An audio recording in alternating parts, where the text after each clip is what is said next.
Mademoiselle, ne vous inquiétez pas, le médecin va bientôt arriver. D'accord, merci. Venez, mademoiselle, le médecin vous attend.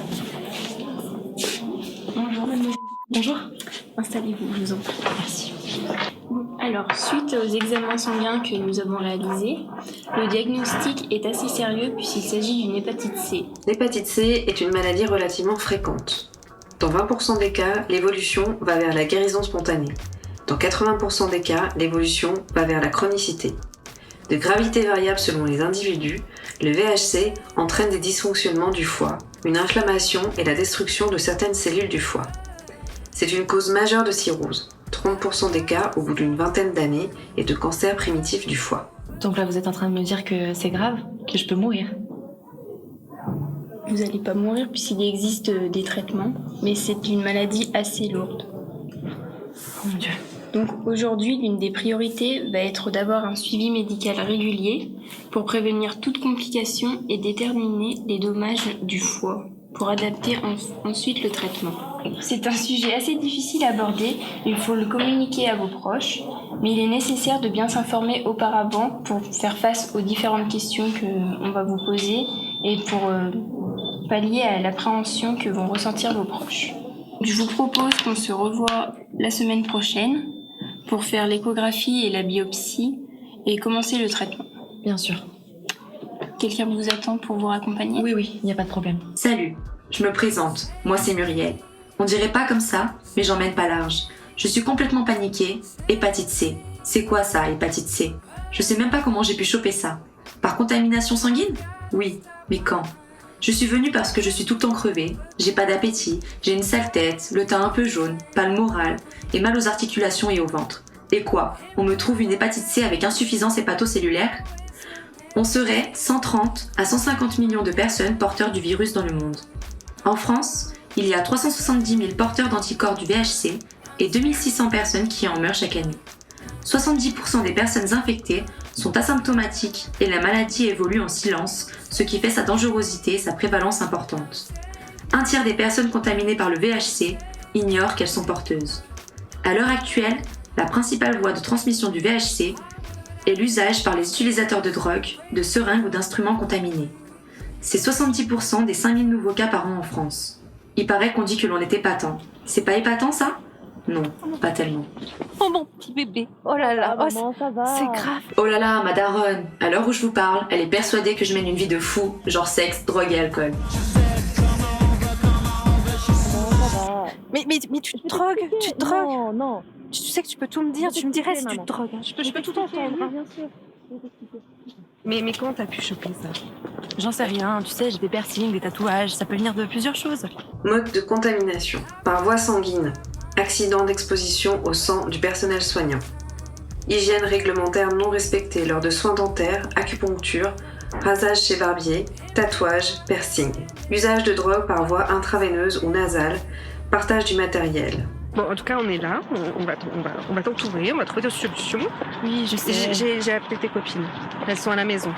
À la maison, là? Ouais, elles t'attendent. Elles vont arriver, elles vont prendre le thé avec toi. D'accord, t'as bien fait, maman, merci. Allez, on rentre. Ça va? Désolée du retard. Ça va et toi? Ouais, ça me fait du bien de te voir. Ta mère m'a dit. Ça, c'est Camille, ma pote du boulot. Elle est cool et plutôt posée. Elle ne panique jamais et prend toujours les choses du bon côté. C'est bien. J'ai besoin de soutien et non de jugement. Ça va? Je suis claquée et puis en plus avec cette nouvelle là, ça m'a carrément dépitée. Et niveau boulot, tu vas faire comment?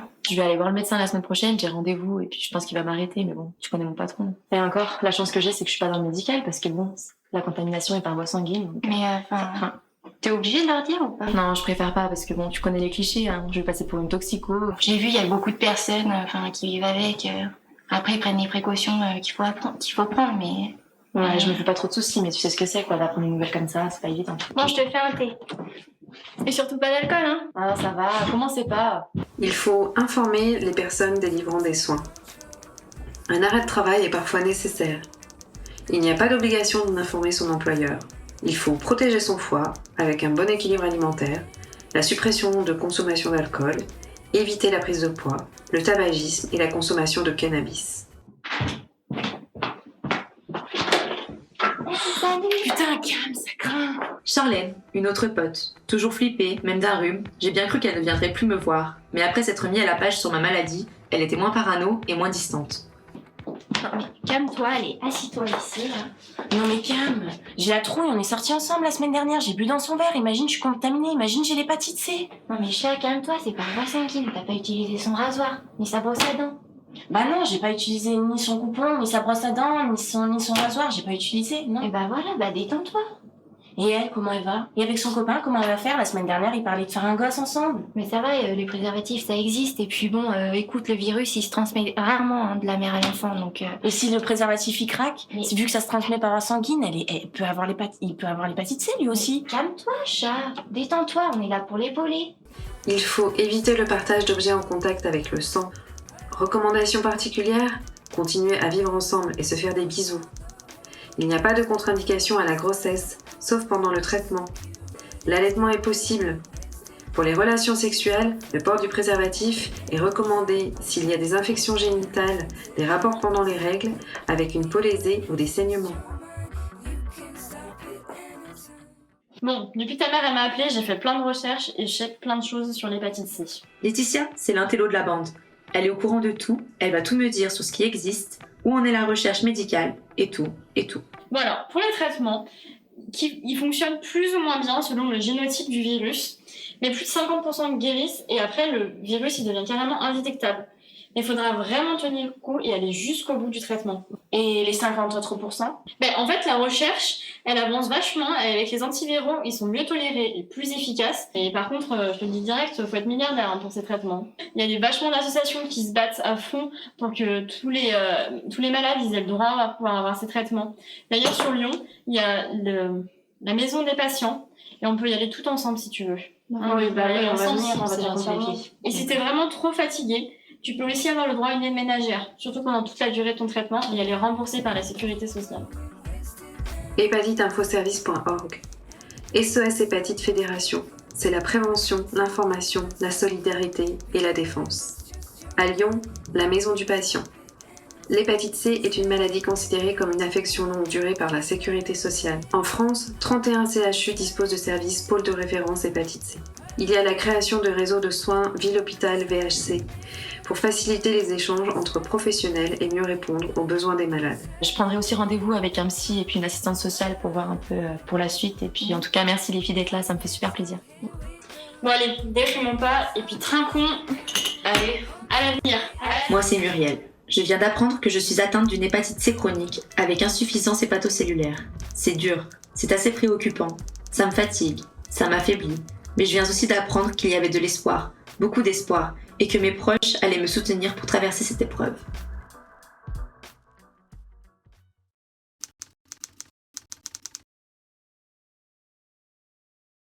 Bon, allez, trinquons. Allez, à l'avenir.